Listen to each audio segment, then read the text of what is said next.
Los vacunódromos han sido durante estos últimos meses el emblema de la lucha contra el COVID. Un lugar por el que hemos pasado casi todos con la esperanza de acabar con la pandemia cuanto antes. Hoy algunos ya cierran sus puertas a la vacunación y vuelven a retomar su actividad lúdica y cultural. Un nuevo paso que nos acerca a la normalidad y que refleja que la vacunación ha funcionado. Enfermeras, médicos, protección civil y todos los que allí han trabajado a destajo se merecen también un reconocimiento. Entre todos lo hemos conseguido. Aquí arranca Cuestión de Prioridades.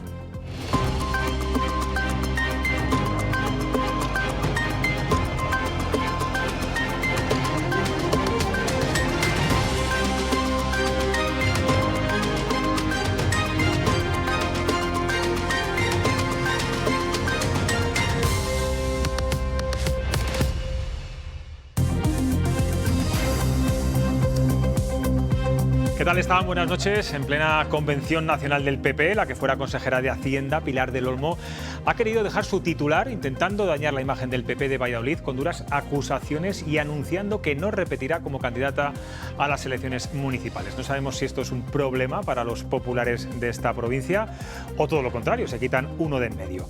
Hoy hablaremos mucho del PP y de política en nuestra tertulia y también trataremos de conocer mejor cómo son los jóvenes actualmente, sobre todo tras la pandemia. Entrevistaremos a uno de los sociólogos que más ha trabajado con la juventud, así que desde aquí animo a los padres a no perderse esa charla. Pero vamos ya con la actualidad del día, nos vamos a ir al cara a cara entre Pablo Casado y Pedro Sánchez esta mañana en el Congreso de los Diputados y ahí hemos visto un ¿a dónde vas? Manzanas traigo, Ru García Ribote. ¿Qué tal, José Luis? Pues sí, buenas noches. Lo que decíamos es que ha sido un diálogo sin ningún tipo de coherencia. Pablo Casado avisaba al presidente del Gobierno que las sesiones de control están para responder a las preguntas. El líder del PP le formulaba 3, pero Pedro Sánchez se salía por la tangente, no respondía y además de eso pedía a los populares que arrimasen el hombro.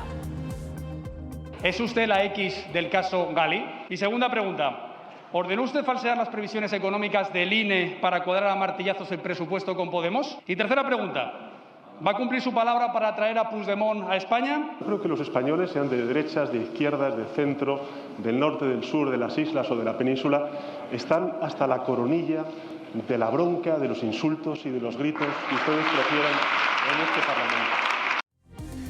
No obstante, Pablo Casado lo volvió a intentar en su segunda intervención. Sí, no ha desistido el presidente del PP y en la segunda ocasión lo que ha hecho ha sido lanzar preguntas directamente cerradas.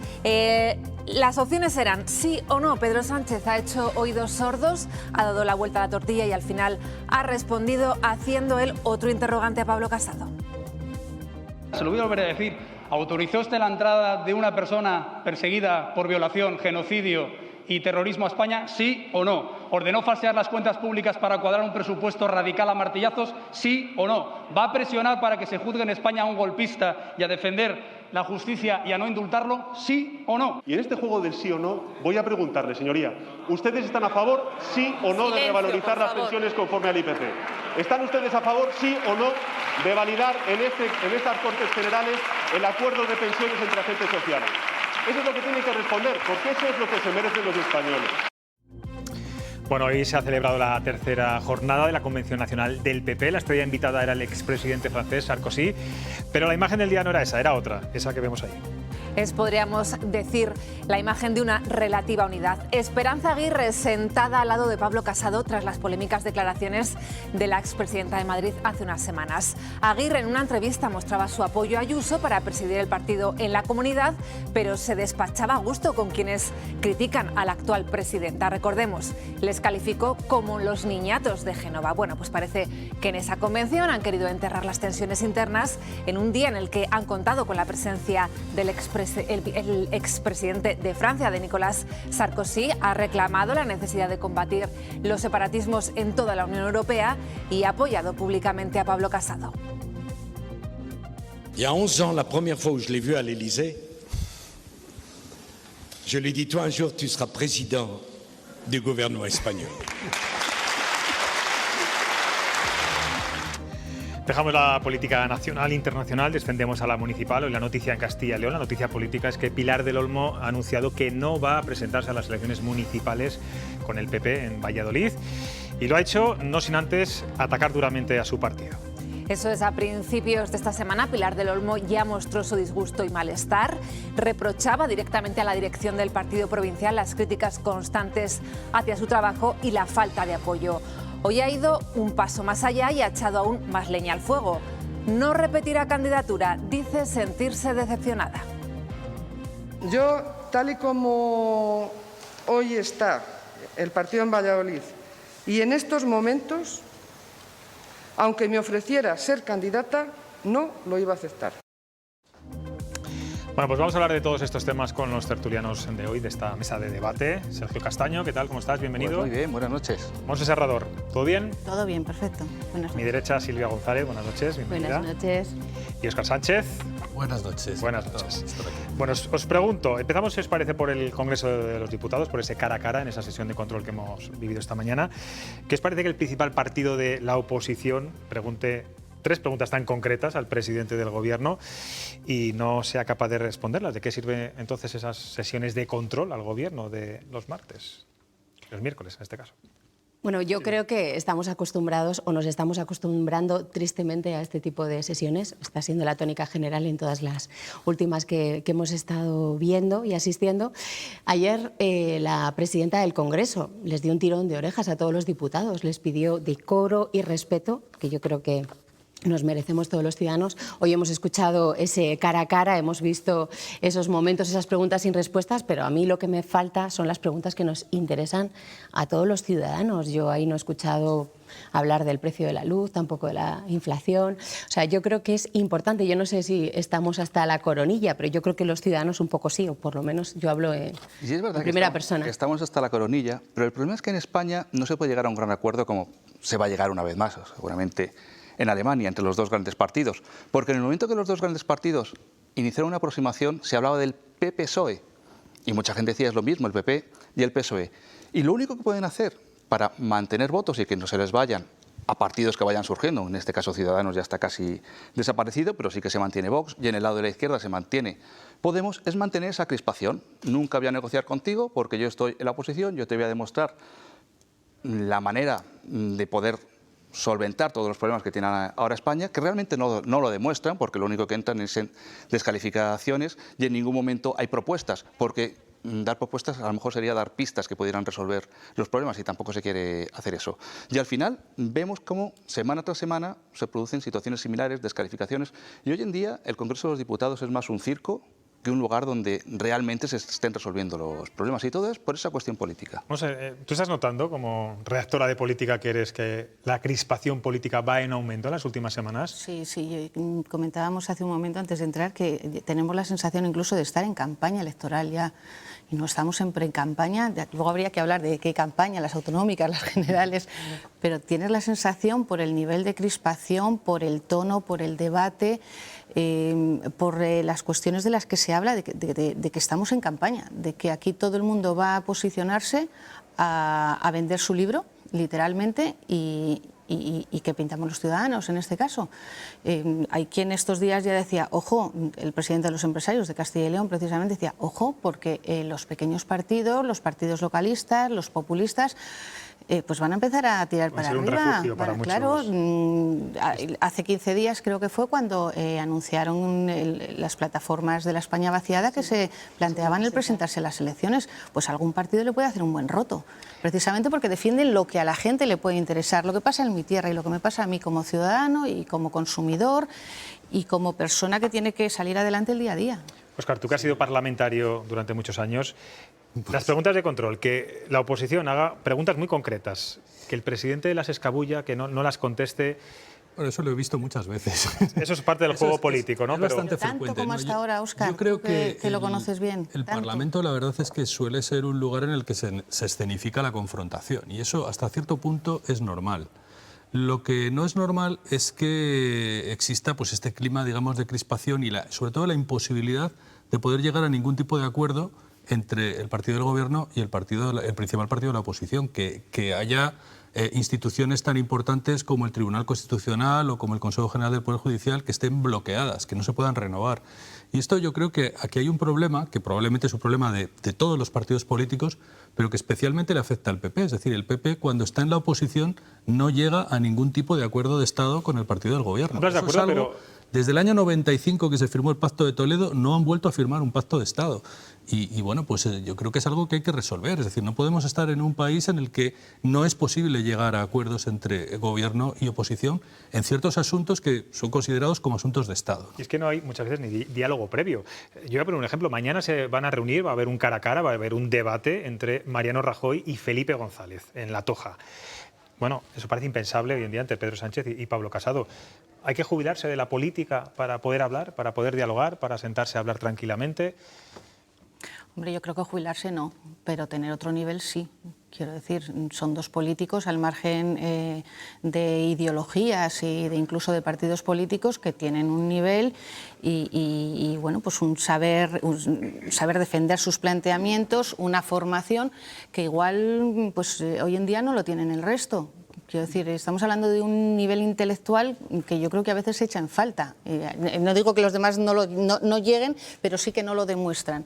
Que en el Parlamento al final estamos discutiendo y discutiendo y discutiendo sin llegar a nada. ¿No hay acuerdos?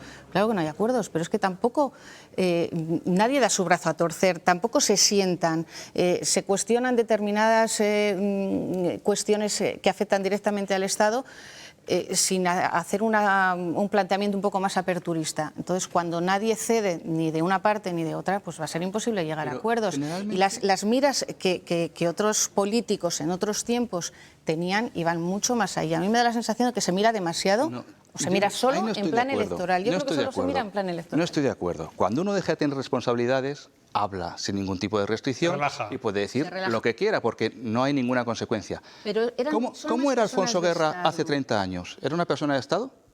Ahora oímos hablar a Alfonso Guerra y parece un hombre de concordia, de Estado, un hombre muy coherente. Hace 30 años crispaba a la mitad de la población española, por lo menos, los discursos de... Pero no por su fondo. Ya, pero es que las fórmulas han cambiado totalmente, porque ahora ya no tiene esa responsabilidad, ya no tiene que conseguir votos y dice lo que quiere. Tiene casi 80 años y no hay ningún problema. Yo creo que cuando se está en un cargo de responsabilidad o en la oposición, hay que pensar mucho en los votantes y eso condiciona, y sobre todo hoy en día, que ya no solo tenemos la televisión, sino que están los medios de Internet y todo el acceso a la información que están permanentemente soltando opiniones en medios públicos, y eso hace que cualquier ciudadano pueda cambiar el criterio dependiendo de yo creo que es la posición que tome. Final, es el verlo todo en clave electoral. Si solo lo ves así, en pre-campaña. Hay que distinguir dos planos. O sea, una cosa es, evidentemente, lo que es un poco la política espectáculo, que es lo que también estamos muy acostumbrados a ver en los medios de comunicación, y otra cosa tiene que ser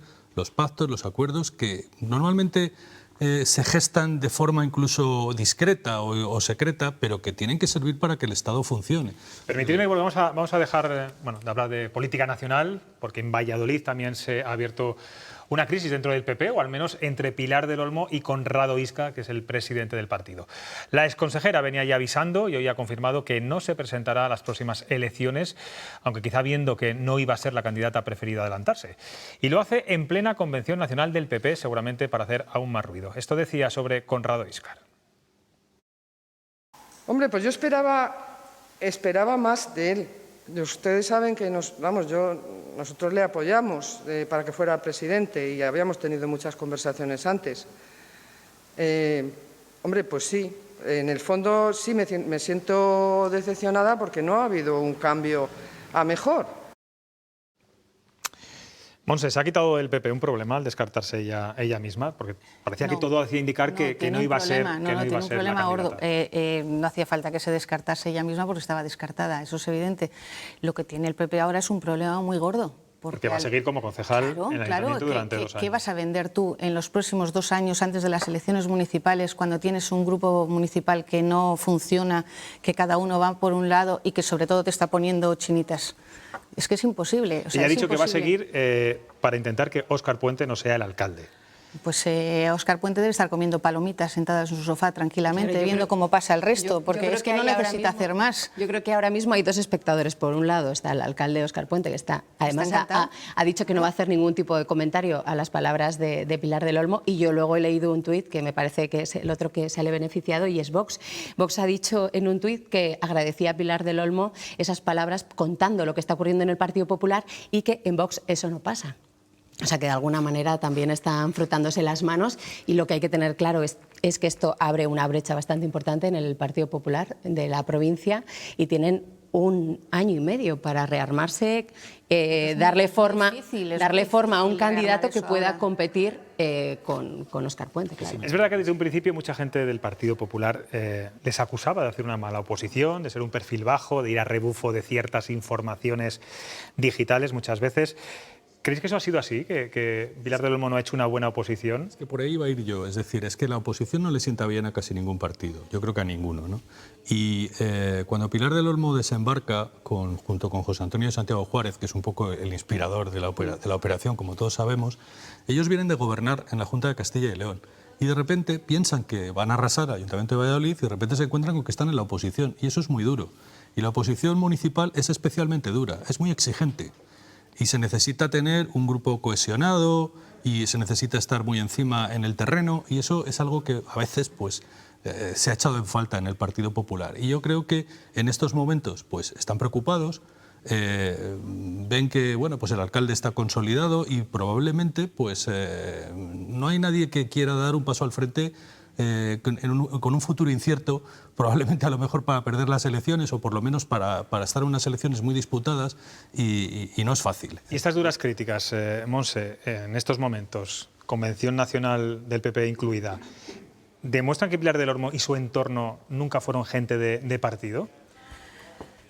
Por lo menos en el Ayuntamiento de Valladolid, ¿no? Igual cuando estaban en la Junta, sí, pero aquí no. O estaban en la Junta y iban un poco por libre, que también es posible. Lo que demuestra es que, además, lo que mal empieza, mal acaba, porque todos tenemos que recordar cómo se fraguó esa candidatura al Ayuntamiento de Valladolid hace 2 años, que entró uno, salió otro, Carnero se quedó fuera, el consejero de Agricultura se quedó fuera cuando iba a ir porque entrase Borja García Carvajal, que ahora tampoco está porque es el gerente del PP. Quiero decir, lo decía Óscar, es que no es un grupo cohesionado, es que con eso no hay quien trabaje, es que ha habido 2 bajas en año y medio ya, hay 2 nuevos. Por lo tanto, desde luego, un grupo que piensa en el partido, pues no, porque si pensase en el partido no se había dicho lo que ha dicho hoy Pilar del Olmo públicamente, porque es que ha sido a la línea de flotación. Es que, insisto, ¿cómo sostienes esto año y medio? Es imposible. Es lógico que haya cambio. Después de 24 años gobernando el Ayuntamiento de Valladolid, 2 legislaturas, no consiguió la alcaldía, es lógico que se busque una alternativa, y sobre todo porque yo creo que Pilar del Olmo, que fue una gran gestora en la Junta de Castilla y León, no ha conseguido transmitir, no ha conseguido conectar con la ciudadanía, no tiene una presencia mediática, y eso obliga al partido a buscar un sustituto y, lógicamente, pues a crear esos conflictos internos que ya venían de atrás desde que Pablo Casado se convierte en el presidente del Partido Popular y empieza a haber divisiones dentro del partido aquí en Valladolid. Óscar, crear un candidato, bueno, todavía quedan 2 años, ¿no? No estamos hablando de, bueno, a veces se han creado candidatos en 2 semanas, ¿no? Pero en el Partido Popular de Valladolid, bueno, tú conoces muy bien la política municipal, la política de esa provincia. ¿Crees que va a ser fácil? Tú decías antes que dar ese paso es complicado. Es fácil. No, claro que no. Y yo creo que lo que le pasaba en parte a Pilar del Olmo es que ya tenía un perfil muy de gestora, digamos, pero no tenía un perfil político, de liderazgo. Y además lo que le falta también al Partido Popular de Valladolid es que no está muy claro cuál es el proyecto de ciudad que tienen. Es decir, están dando bandazos muchas veces en asuntos muy importantes para la ciudad, y eso pues tiene un coste también. Desde luego, bueno, pero es una responsabilidad del grupo municipal, fundamentalmente, no tanto del partido, entiendo. Bueno, el grupo municipal y el partido obviamente tienen que estar también trabajando conjuntamente. No pueden ser dos espacios que no estén arrimando el hombro en la misma dirección. Por tanto, sacar un candidato ahora con tan poco tiempo, pues no es nada sencillo. Es posible, siempre está el mirlo blanco, ¿no? Pero bueno, ya veremos. Bueno, tan poco tiempo son 2 años, o casi 2 años, ¿no? Sí, pero estamos hablando ya de un candidato que no va a formar parte del grupo municipal. Y la imagen yo creo que también está muy dañada, porque yo creo que el escuchar a Pilar del Olmo hoy pues deja claro que el ambiente es muy malo, la imagen del partido queda muy tocada después de eso. El partido lo que quiera es repetir lo que se ha hecho en Madrid, lo que se está haciendo en otras comunidades autónomas, de renovar por completo. Porque aquí, después de muchos años gobernando en la Junta, muchos años también gobernando en el Ayuntamiento de Valladolid, siguen los mismos. Y quizás es necesaria esa renovación y que entre gente nueva, como decía Esperanza Aguirre, los niñatos de Génova, pues en este caso los niñatos de María de Molina, quizás tengan que tomar más relevancia dentro del Partido Popular. Estaremos muy pendientes, en cualquier caso, de qué va a ocurrir y que Conrado Íscar nos dé alguna pincelada, ¿no? Alguna pista de por dónde van los tiros. Igual se la tenemos que dar nosotros a él. Bueno, espero que no. Los políticos tienen Quiero que decir decir ellos. que me parece que están, no sé si perdidos o... Bueno, un poco despistados, ¿no? Bastante despistados, sí. Bueno, nos vamos a publicidad. A la vuelta les recomiendo a los padres, a los jóvenes, que escuchen una entrevista que vamos a hacer con uno de los sociólogos que más conoce a la juventud. Ha hecho un informe muy interesante sobre los jóvenes en tiempos de pandemia. Y hablaremos también del adiós a los vacunódromos. Me cuesta decir esa palabra, se me atraganta. Nos vemos enseguida, no se vayan.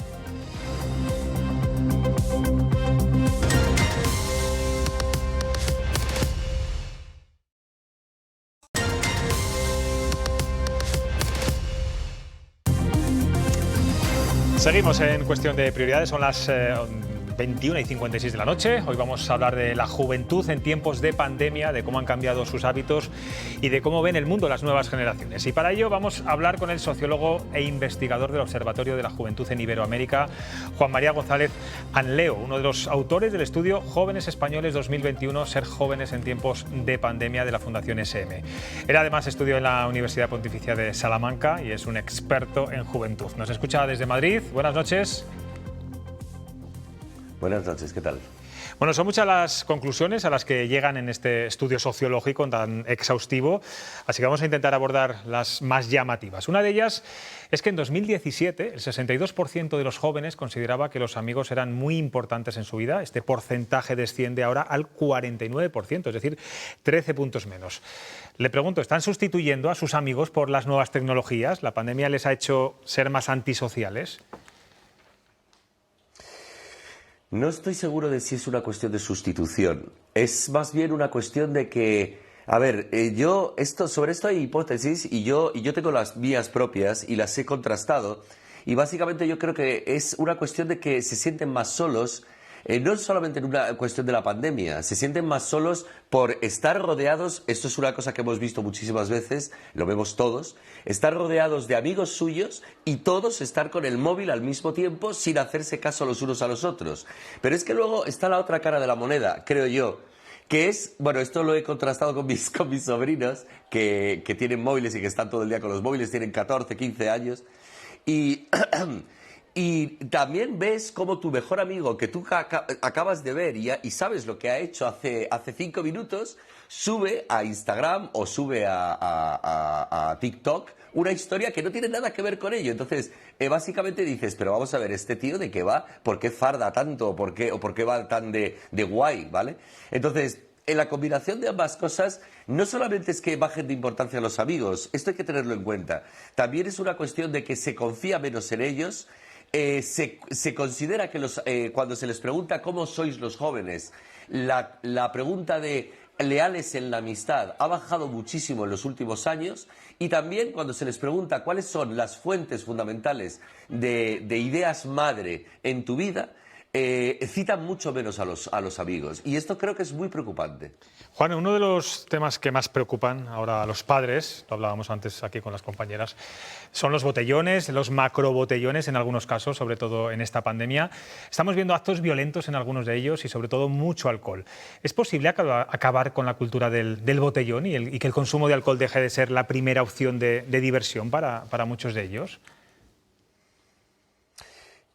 Sinceramente, con la mano en el corazón, si mañana intentásemos acabar, como acabas de decir, con la cultura del botellón, teníamos una revolución en este país. Porque básicamente es el territorio que les queda de ocio y lo que les queda en un país que consideran que no les tiene en cuenta, que no les importan sus opiniones, que no hacen nada para que tengan un trabajo mejor o un futuro más prometedor. La fortaleza que les queda es el ocio, que de acuerdo que últimamente ha sido bastante más violento, pero también tenemos que darnos cuenta de que acabamos de salir de una pandemia y yo digo muchas veces que los jóvenes son como los perros. A ver, no hay que malinterpretarme, pero un año para nosotros, para una persona como yo, un año es como para ellos 7 años. Ellos han estado 7 años de pandemia, han estado muy agobiados, muy estresados, con mucha angustia, con mucha depresión. Solamente hace falta ver cómo han subido a lo largo de este último año las llamadas a los teléfonos de atención, a los teléfonos de ayuda, ¿vale? Ha subido la bulimia, ha subido mucho, se ha multiplicado por 250 la anorexia, ha subido, es decir, vamos a ver, creo que estamos en un momento de estallido, ha estallado la juventud. También hay que contar que no pueden entrar en los bares, en los restaurantes, en las discotecas, por lo menos a foro pleno todavía. Bueno, aquí ya creo que sí, pero no lo sé. Y la cuestión es que han estallado. Vamos a esperar un poquito y vamos a ver qué pasa. Y además, por otro lado, vamos a ver cuántos tienen comportamientos violentos o vandálicos. 20, 30, 40, 50 de ellos. Estamos hablando de un 0,2%, 0,3% de un macrobotellón de a lo mejor 25.000 personas. No se puede coger a esa parte de la juventud y convertirla en la juventud y decir los jóvenes son unos vándalos. No se puede hacer eso. Al hilo de lo que decía al principio de su respuesta, algo que preocupa mucho a los expertos en juventud, me consta que a usted también, es precisamente la precariedad laboral que sufren los jóvenes actualmente. Usted ha dicho muchas veces que la generación selfie es la primera que va a vivir peor que sus padres. ¿Parte de esos comportamientos de muchos jóvenes son entonces precisamente por las malas condiciones en las que trabajan y la falta de ver un futuro prometedor? Vamos a ver. Es muy buena la pregunta que haces, me gusta mucho la pregunta que haces, porque yo me estoy haciendo una reflexión últimamente. Muchas veces pensamos que los jóvenes tendrían que mostrar su descontento en manifestaciones, pero los jóvenes no están acostumbrados a manifestarse. Las manifestaciones, en mi opinión, es una cosa de otra época y de otra generación, de otras generaciones. Los jóvenes con estas violencia y estos actos vandálicos, yo creo que básicamente es que se están manifestando. Lo que pasa es que en un contexto que no es el que nosotros concebimos como el típico de una manifestación y de la forma típica de una manifestación. Pero lo que están haciendo es, estamos hasta las narices, estamos hartos y encima tenemos un espacio de ocio y vienen, el otro día yo estuve en Moncloa, 16 lecheras de la policía. Eso parecía un estado fortificado de policial, era increíble. Entonces, yo creo que precisamente los jóvenes de alguna forma nos están mandando un mensaje. Estamos hartos, dadnos por favor un futuro, porque nos tenemos que ir de este país. Por cierto, hablando de la generación selfies, usted ha dicho que las autofotos, los selfies, vienen a reflejar el permanente ensayo del estoy aquí y ahora, y que a los jóvenes ya no les interesa lo que ocurre a su alrededor, sino solamente lo que les pasa a ellos mismos y, bueno, a veces incluso solo a sus amigos. ¿Esto qué acarrea? ¿Están fuera del mundo? ¿Son más ególatras que antes? Vamos a ver, yo creo que últimamente, en los últimos años, con el parón de la pandemia, está habiendo un reenganche, pero muy débil o mucho más débil de lo que por lo menos yo esperaba. Efectivamente, los jóvenes, yo utilizo la expresión, se enrocan. Es decir, se ponen a un lado a la familia, alrededor de la familia, que les sobreprotege y les crea una burbuja, ¿de acuerdo? Hay una frase que me llama mucho la atención, que salió hace un año y medio, que era: educamos a nuestros hijos para Walt Disney y se van a encontrar con Walking Dead. Los padres saben que la situación es así y sobreprotegen a sus hijos. Y ellos, por otro lado, se enrocan con la familia a un lado, con los amigos, y dicen: mirad, no me dais nada, sociedad, no me dais nada, no me pidáis nada. Hay estudios, Juan, muy recientes que reflejan que el contacto de los menores con la pornografía, ya no hablamos de jóvenes, hablamos de menores, sé que usted también ha analizado esta situación, comienza a la edad de 9 años, cuando, bueno, a los 10, 11, 12 años a un niño normalmente no se ha dado casi ni un primer beso. El problema está, entiendo, en que los niños tienen los móviles a edades muy tempranas, los padres se los damos muy pronto, y entiendo también que los controles parentales que ponemos en los móviles, bueno, pues sirven de poco, ¿no? No, los controles parentales no sirven de nada. Habitualmente se le llama a esta generación los nativos digitales. Hay expertos en juventud, compañeros míos, que no están en absoluto de acuerdo con esa expresión, pero yo sí. Y esto que acabas de decir lo demuestra perfectamente. En Inglaterra se sacó un programa para poder cortar el acceso a la pornografía por parte de los niños, porque son niños y adolescentes. Un chaval de 16 años tardó exactamente 1 minuto y medio en desactivarlo. Es decir, nosotros no podemos ni entender cómo se relacionan ellos con las tecnologías, pero ellos lo hacen de una forma que para nosotros es pura magia, ¿vale? Es pura magia. Pero la cuestión de la pornografía y la cuestión del juego online me parecen los dos problemas más graves, junto con la precariedad laboral, que tienen los jóvenes hoy en día. Que un chaval de 9 años, de 10 años, pueda acceder a un contenido sin haber dado ni su primer beso, pueda acceder a un contenido pornográfico que no es solamente un hombre con una mujer o un hombre con un hombre, una mujer con una mujer, es necrofilia, es amputaciones, mujeres con mujeres embarazadas, es gangbang, es bucaque. Son una serie de cuestiones que a mí me parece, lo siento, yo no soy nada chapado a la antigua, os lo puedo asegurar, pero a mí me parece absolutamente aberrante. Y estamos pasando por encima de ello de puntillas sin darnos cuenta del enorme problema que produce. Y además, lo de los juegos, date cuenta de una cosa. Mira, yo soy de la generación que en los años 80 empezaron a poner máquinas tragaperras en los bares, etcétera, etcétera. Bien, yo he conocido personas que sus maridos, una mujer concretamente, que su marido trabajaba en el extranjero, que le mandaba, en aquella época eran 180.000 pesetas, que era una barbaridad de dinero, ¿de acuerdo? Y al cabo de 3 días ya lo había perdido todo en las máquinas tragaperras. Lo que pasa es que ahora las máquinas tragaperras tú tienes que ir allí, te tienen que permitir, te la tienen que encender, o sea, están encendidas, pero te tienen que permitir jugar, etcétera. Pero date cuenta de que todo eso ahora está en el móvil. Está en la mano del joven. Eso es una brutalidad. Tremendo, sí, desde luego. Por último, antes de dar el paso a mis compañeros, que también le van a hacer alguna cuestión, son padres y están muy preocupados de todo lo que está diciendo. Hoy hemos conocido el barómetro de juventud y género, que refleja pues también un resultado preocupante. De cada 5 chicos, varones de entre 15 y 29 años, niegan que exista la violencia machista y opinan que es un invento ideológico. No obstante, el feminismo crece entre las mujeres jóvenes y actualmente un 67% se considera feminista, casi un 20% más que en 2019. ¿A qué conclusión llega? ¿Los jóvenes son más machistas, las chicas son más feministas? No, lo que pasa es que en toda España, y no solamente entre los jóvenes, sino también entre la población adulta, está habiendo una reacción contraria a la dirección general que están tomando las cosas. Esto es totalmente normal en sociología. Dicho de otra forma, la sociedad española y los jóvenes en concreto, mira, el cuarto valor más importante de los jóvenes, cuando les preguntamos en el Observatorio de la Juventud en Iberoamérica, es la igualdad de género. Está prácticamente extendida por todos los jóvenes. Ahora bien, hay una parte de la sociedad, y eso no solamente pasa en los jóvenes, pasa en toda la sociedad, que está empezando a reaccionar contra eso, volviéndose más radical en contra de la igualdad de género, en contra del medio ambiente, en contra de todo lo que se está asentando socialmente. Juan, como te decía, hay 4 tertulianos que están aquí con nosotros. Sergio, si quieres empezar.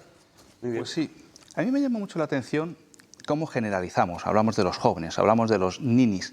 Se critica mucho el botellón. ¿Qué alternativa hay al botellón? En mi época no se hacía botellón, quizá porque era más económico poder acceder a tomar una cerveza, a tomar una copa, que no es que esté incitando a beber alcohol, pero al fin y al cabo es una realidad. Bebíamos menos también, Juan, bebíamos menos que la juventud. Sí, se bebía menos, quizás se bebía menos, pero íbamos a sitios cerrados, no pasábamos frío.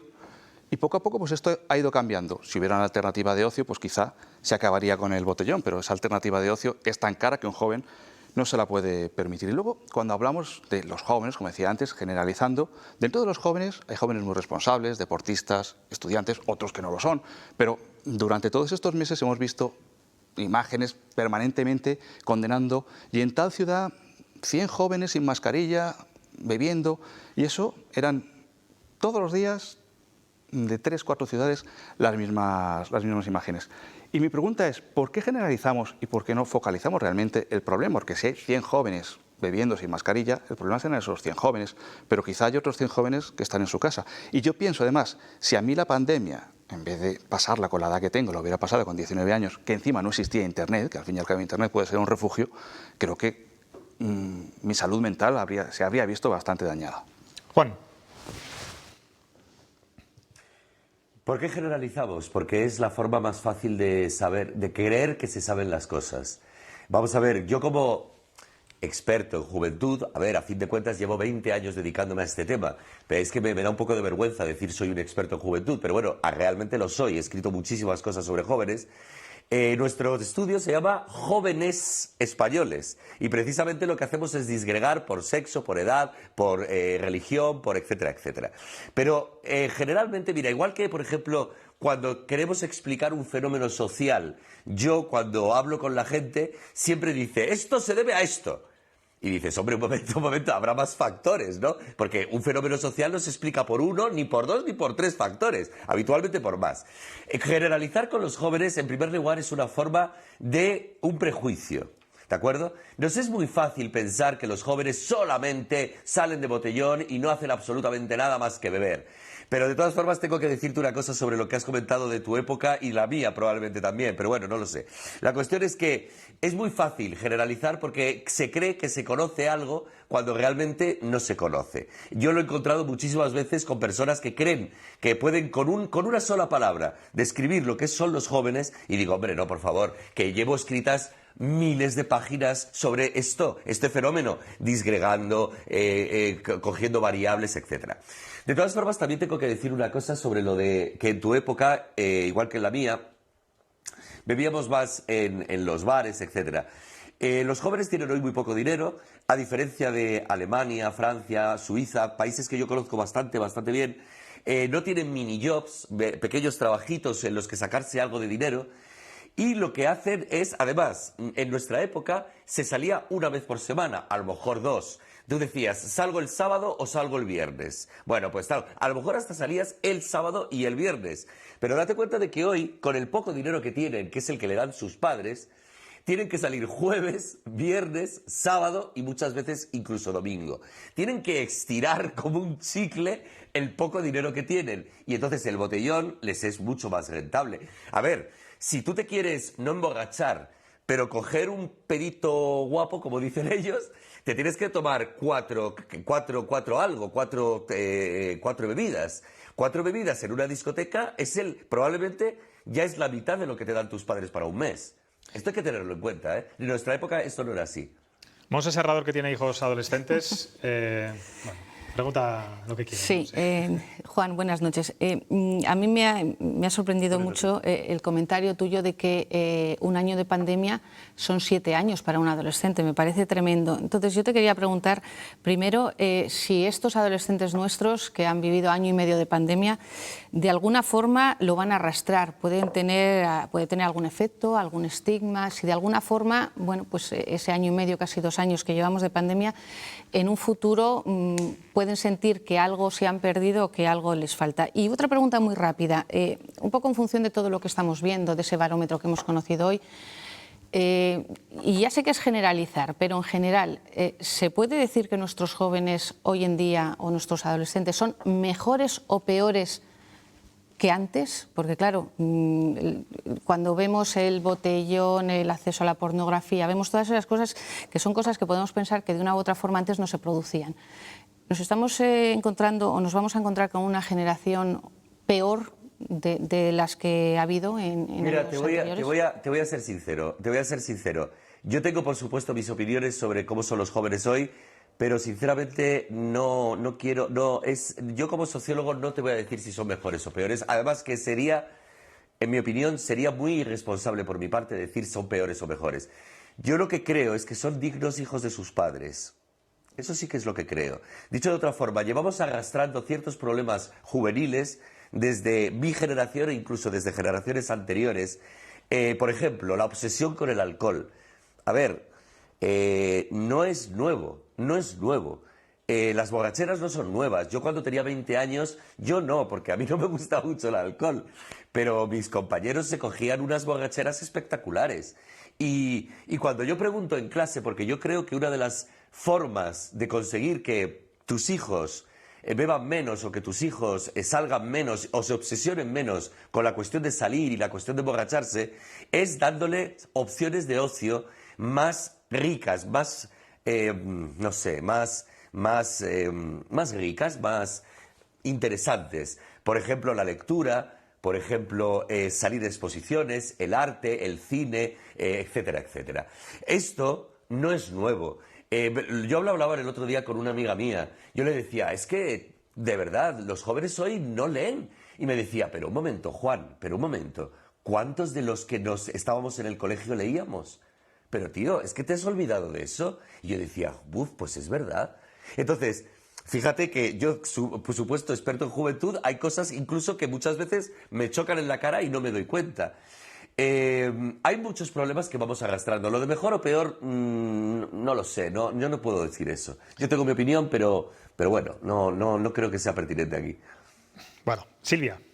Buenas noches, Juan. Se nos van a quedar muchas preguntas por hacerte. Buenas noches. Pero me gustaría preguntarte, tú has mencionado que durante todo este tiempo, estos meses de pandemia, ha aumentado la bulimia, la anorexia, un montón de trastornos. Pero yo quería preguntarte, ¿no piensas que ha aumentado quizá el hecho de haber pasado tanto tiempo con nuestros hijos, cara a cara, viendo sus comportamientos, esa cercanía, ese tiempo que hemos estado con ellos nos ha permitido detectar estas conductas que quizá en otras circunstancias por el día a día no lo hubiéramos detectado? Sí, creo que tienes razón. Por cierto, me he dejado colgada una pregunta que me ha hecho la señora anterior. La cuestión de que si les va a dejar marca. Piensa que no hemos vivido nada parecido en toda nuestra vida los adultos. Una cosa como la pandemia no la hemos vivido. Van a estar mucho más conectados a Internet. En mi opinión, eso va a ser algo muy negativo. Lo hemos visto antes con la cuestión de la amistad. La razón por la que se valora menos la amistad, por la que se confía menos en los amigos, etcétera, en mi opinión, es la cuestión de las redes sociales. Ahora están mucho más enganchados, ¿de acuerdo? Entonces, la cuestión de la bulimia y la anorexia, creo que tienes razón, es una cuestión también de observación, pero creo que también es una cuestión... Vamos a ver, las redes sociales, y aquí sí que voy a dar mi opinión de corazón, las redes sociales son una burrada, son una brutalidad. Las redes sociales es una exposición, se ha dicho antes, una exposición constante. Redes como Instagram, por ejemplo, son básicamente una exposición y una forma de exhibirte delante de los demás y de compararte con los demás. Entonces, esa comparación es curioso porque yo pensaba que todo esto iba a desaparecer, se me ha caído. Nada, póntelo. Yo pensaba que todo esto iba a desaparecer, pero no va a desaparecer porque cada vez más en las redes sociales se comparan con otras personas, salen con fotos provocativas, dicen yo no estoy tan bien, yo estoy peor que esta persona, y esto es lo importante, cuando el contacto con amigos se reduce fundamentalmente a las redes sociales, la naturalidad, la espontaneidad, la cercanía, el cariño de un amigo se vuelve algo más frío y es un competidor con el que te comparas si estás mejor, si estás peor, si tienes más músculo o tienes menos músculo. Creo que estamos cometiendo un enorme error dejando incluso incentivando muchas veces que los jóvenes se vuelvan online o se vuelvan digitales. No es una forma de vivir. Por último, Óscar.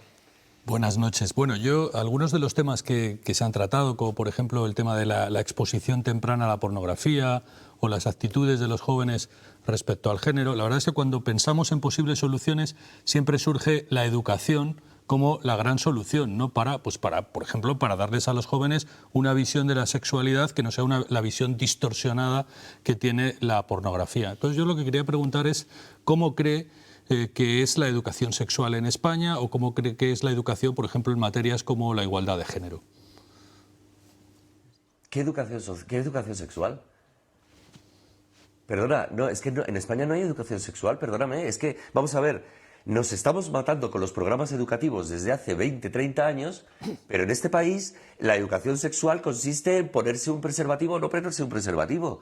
Vamos a ver, en este país no se habla de educación sexual, ni en las escuelas ni en ningún otro sitio. En las casas ya ha dejado de ser un tema tabú, pero en España no hay educación sexual, ninguna. Y entonces la ONU, por ejemplo, habla de una educación sexual de amplio espectro, con igualdad de género, donde se respete. Por ejemplo, una de las cosas que me parecen más aberrantes de la cuestión de de la pornografía como maestra de los jóvenes en sexualidad es que yo he leído, para un artículo que escribí sobre este tema hace 2 años, una cosa así, me leí varias biografías de actores porno y actrices porno. Y casi el común denominador de todas las actrices porno era, me trataban como una pelota. Es decir, no había mujer, no existía una mujer, el placer de la mujer, las necesidades de una mujer, no importan, no tienen nada que ver. Pero claro, si estuviese equilibrado en la escuela con una educación sexual de, como dice la ONU, de amplio espectro, pues los jóvenes podrían ver que la pornografía es una barbaridad. Pero es que no hay ningún tipo de educación sexual por ningún sitio. Y eso nos lo tenemos que empezar a tomar demasiado en serio porque lo del porno es algo, en mi opinión, terrible. Pues Juan María González, como padre podría estar aquí haciéndote un tercer grado, porque es verdad que son preguntas muy interesantes, que nos preocupan mucho a todos. Y además eres muy claro diciendo las cosas, incluso utilizando cierta terminología que yo creo que es bueno a veces utilizar. Gracias de verdad por atender a Castilla y León Televisión y a este programa, Cuestión de Prioridades. Muchas gracias a vosotros. Bueno, vamos a cambiar ahora de asunto. Quiero que vean estas imágenes. Bueno, es el vacunódromo de Salamanca, que hoy ha cerrado sus puertas. Ahí vemos a muy poca gente, sobre todo jóvenes rezagados o que habían pasado el COVID y se vacunaban más tarde. Estos días se termina de vacunar en estos edificios que recuperarán su actividad normal. Son centros culturales, de congresos. A partir de ahora, los que quedan por recibir el pinchazo tendrán que hacerlo en los centros de salud. Bueno, hay que destacar que estos vacunódromos han funcionado a las mil maravillas. Los sanitarios se han dejado la piel y no ha habido apenas problemas, Silvia. La verdad es que hemos pasado muchas horas allí entrevistando a un montón de gente. Nos hemos nutrido de esas historias, de esos momentos de nervios, pero luego la sonrisa, la satisfacción, el alivio después de recibir ese pinchazo, que era la esperanza para todos. Y yo creo que es una gran noticia. Y bueno, tenemos que decir que estamos cerca del 90% de la población mayor de 12 años de Castilla y León ya vacunada, con esa seguridad, y yo creo que es una gran noticia. Y yo creo que todos tenemos esa imagen del buen funcionamiento, la rapidez, en fin, la tranquilidad también que generaba todo eso, ¿no? Sí. Es que hay que felicitar a toda esa gente que hasta ha hecho jornadas maratonianas todos los días, lo que era enfrentarse a cuántos pinchazos, o sea, claro. Es que es una barbaridad, cuántas historias detrás, los nervios. La verdad es que todos los profesionales que han trabajado para que esto funcione, pues yo creo que sí, que ha sido un esfuerzo encomiable el que han realizado, porque y todo ha salido muy bien. Hombre, que habrá quien diga, pues si yo tuve que esperar mucho tiempo, tuve que esperar unas horas, hacía calor, hacía frío. Bueno, pues hay veces pero por lo general la espera ha sido bastante... Hay veces que esas cosas pueden llegar a pasar, pero por lo general yo creo que han funcionado muy bien. Y la prueba es que estamos en el 90% de población vacunada, de población diana, con lo cual más no se puede pedir. Y que se cierren es una buena noticia. Pues eso se iba a preguntar, el cierre de puertas de estos lugares marca un antes y un después, nos acerca a la normalidad. ¿Nos quitamos ya una imagen, al menos, de la pandemia? Totalmente. Yo me acuerdo del último programa, que era a mediados de julio, cuando vine yo, que dijimos, seguiremos hablando de la pandemia en septiembre. Y estamos hablando ya para cerrar, no para seguir analizando. Y bastante menos. Y bastante menos, pero ya estamos hablando como el final, viendo la luz al final del túnel. Y es cierto que hay que seguir con las precauciones y no nos podemos olvidar que la pandemia ha existido y que vamos a tener consecuencias durante bastante tiempo, pero poco a poco vamos recuperando nuestra vida y es algo que nos hace cambiar la expresión de la cara y vivir con un poco más de tranquilidad, porque ha sido un año bastante duro, un año y medio, que es lo que ha durado. Óscar, ¿cómo lo ves? Pues coincido plenamente, ¿no? Yo creo que es muy importante que les agradezcamos a todos los profesionales la labor que han hecho, porque realmente se lo merecen, ¿no? Pero también creo que tenemos que sacar algunas enseñanzas, ¿no? Tenemos que empezar a sacar enseñanzas de esta pandemia. Ha habido cosas que han funcionado muy bien, como por ejemplo la vacunación, Pero ha habido también cosas que no han funcionado tan bien y no vamos ahora a hacerlo, pues a recordar lo que sucedía en los primeros tiempos. Y creo que es muy importante que nos demos cuenta de lo importante que es tener un buen servicio público de salud en un país, que tenemos que protegerlo y que los aplausos tienen que convertirse ahora en fondos para reforzar ese servicio público de sanidad que es el que se merece este país. No sé si conocéis a algún negacionista. ¿Conocéis a alguien que nos haya querido vacunar? Sí. Personalmente No. ¿Qué pensarán en estos momentos cuando ven que está funcionando, que los datos, bueno, doy los datos hoy de incidencia acumulada en Castilla y León, que son bastante buenos. Bajamos por primera vez por debajo de los 40.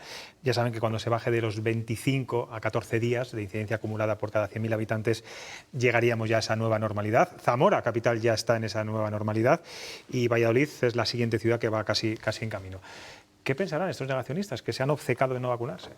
Yo creo que al principio hubo cierta reticencia por el tipo de vacuna, claro. Por miedo, ¿no? Por miedo, sobre todo con todo el tema que se gestó en torno a AstraZeneca, pero hubo mucha gente que eran primero esos colectivos destacados como profesores, como sanitarios y demás, que decidieron esperar a su edad de vacunación, que ya se transformó en Pfizer, y mucha de esa gente que se negó a vacunarse con AstraZeneca luego se vacunó con Pfizer.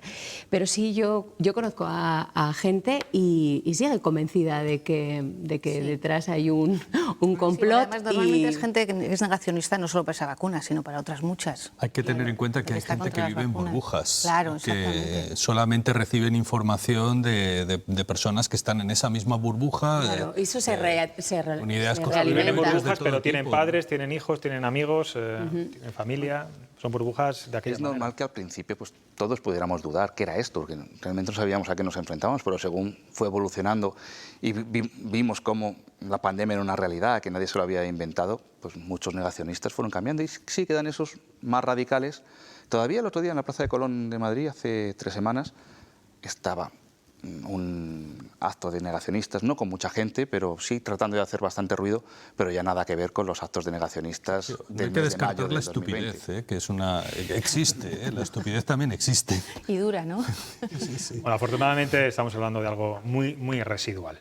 Vamos a dejar la pandemia, porque quiero darles además el resultado de nuestra cuestión del día, la que hemos planteado hoy en las redes sociales. Va sobre la polémica del lobo. Ahí la ven. Les hemos preguntado si creen que los recursos judiciales contra la prohibición de cazar lobos en toda España harán retroceder a la ministra Ribera. Y casi todos, bueno, lo van a ver ahí, ven firme la decisión del Ministerio de Transición Ecológica. Un 78% cree que no va a rectificar y un 22% que sí. Recursos judiciales nos referimos a los que van a presentar las comunidades loberas, como Castilla y León, Galicia, Asturias, Cantabria y también los sindicatos agrarios. ¿Qué creéis vosotros? La ministra Ribera, después de este frente judicial y político, porque con lo que hemos hablado estos días, hay comunidades socialistas, aquí el Partido Socialista de Castilla y León apoya el recurso de la Junta, ¿se lo puede replantear, Silvia? Yo creo que no, yo comparto. Al final, yo creo que todos los que están en contra de la protección del lobo, lo que principalmente achacan al Ministerio es esa falta de diálogo. Entonces yo creo que teniéndolos en contra ellos van a ir hasta el final. Creo que va a ser una batalla larga. No sé cuál será el resultado, pero definitivamente yo creo que no se va a echar marcha atrás. Óscar. Este es un tema que se viene arrastrando desde hace muchos años, es decir, no es un tema nuevo y es un tema en el cual pues, la Unión Europea también tiene mucho que decir y la Unión Europea lleva mucho tiempo diciendo que el lobo no está suficientemente protegido en España y exigiendo a las autoridades españolas que tomasen medidas para protegerlo. Yo creo que, aunque está claro que perjudica a los intereses de los ganaderos y que eso tiene que tener un tratamiento por parte de las autoridades, lo que no podemos poner en cuestión es la protección de la biodiversidad. Creo que es una valor Pero es que los datos dicen lo contrario en el caso de España, que hay lobos, no es una especie en vías de extinción, precisamente, todo lo contrario. Pero, bueno, los informes son muchas veces muy contradictorios y es verdad que pues a veces se muestran informes en el que hay crecimientos de las poblaciones, etcétera, pero ya digo, reiteradamente la Unión Europea también tiene sus informes en los que se dice que justo lo contrario, es decir, que la protección no es la que debería ser. Y bueno, pues yo creo que efectivamente tenemos que proteger a los ganaderos, tenemos que compensar a los ganaderos por las pérdidas que sufran, pero eso no puede en ningún modo parar algo que yo creo que es imparable, que es la conciencia en la protección de la biodiversidad. El problema es que las es mi opinión. Las conversaciones nunca suelen Probablemente ser es una totales. opinión no compartida por mucha gente en Castilla y León, pero es la que tengo. Monse, Sergio, tiene un buen tomate ahora mismo la ministra Rivera, porque como hemos dicho muchas veces, los ganaderos son guerreros. Claro, y van a... Recuerdo que el propio ministro de Agricultura, bueno, pues no es que haya dicho directamente que no a la ministra, pero también no ha sido claro. Fue más claro al principio que ahora, una vez que se ha aprobado la orden. Bueno, pero también ha estado un poquito más cerca de los ganaderos de Castilla y León, o de los ganaderos españoles en general. Yo lo que me pregunto, decimos, ¿ella va a rectificar? Pues de motu propio no va a rectificar, vamos, ya ha llegado hasta aquí, tiene muy claro qué es lo que quiere hacer y cómo hacerlo, no va a rectificar. Lo que yo me pregunto, y aquí tenemos juristas, es si en esos recursos la pueden hacer rectificar. Es distinto. Si cabe la posibilidad de que a través de esos recursos que presenten las comunidades autónomas no le quede más remedio. ¿Esa puerta está abierta? ¿Puede ocurrir? Pues no lo sé, pero hombre, digo yo que si los recursos le dan la razón a las comunidades autónomas no le quedará otra. Lo de jurista iba por ti, así que creo que sí. Yo no sé cuáles son esos, no conozco exactamente el contenido de los recursos. De momento lo van a presentar ante la Audiencia Nacional. Pero sí que sé lo que ha sucedido en Castilla y León, y es que repetidamente los planes que ha puesto encima de la mesa la Junta de Castilla y León han sido tumbados siempre, sistemáticamente, por los tribunales. Es decir, yo creo que más bien el derecho va en otra dirección. Bueno, pues de la encuesta de Twitter que le ofrecíamos hace unos momentos a nuestra tuitera particular, ya saben, Soraya Lázaro, que brujulea y se adentra en las redes para contarnos de qué se hablan ellas y lo más curioso de Internet. Es nuestra sección Cotilleo Influencer.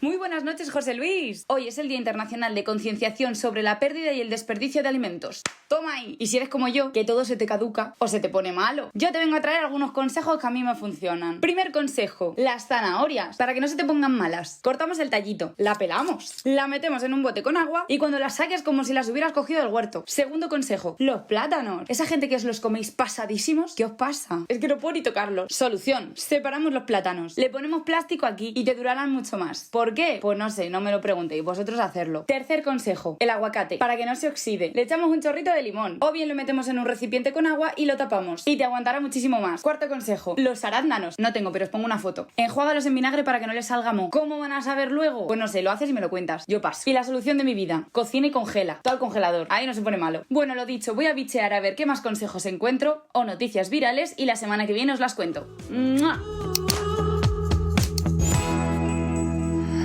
Qué buena es Soraya y qué ingenio tiene además, ¿eh? Y bueno, buenos consejos nos da. Sergio, ¿tú cómo haces con los alimentos? ¿Aguantas, los tiras? Yo... No tengo que poner en un brete, pero bueno. Sí, pero... Has mirado como diciendo que... No, yo intento no tirar nunca nada. Y voy poco a poco controlando y lo consigo. Alguna vez tengo que tirar algo, pero pocas. Normalmente... ¿Vosotros? Yo soy muy de congelador.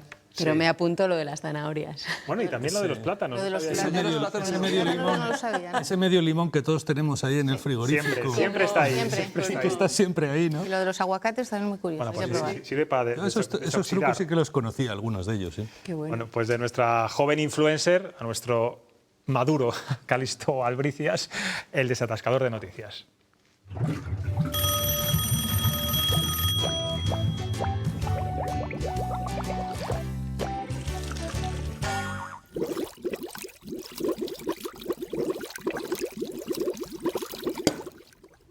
Las bajantes, José Luis, hacen el ruido que oís.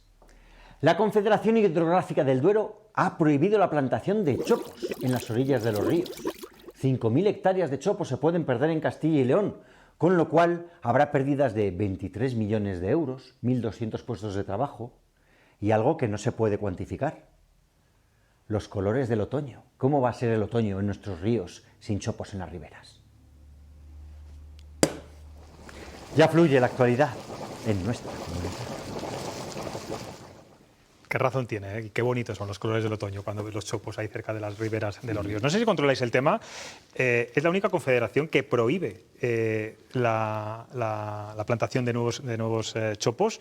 Creo que incluso el Ministerio está incentivando para que se haga. Si es que yo recuerdo haber ido a inauguraciones, entre comillas, a plantaciones en las riberas de hectáreas de plantaciones de chopos y no hace tanto.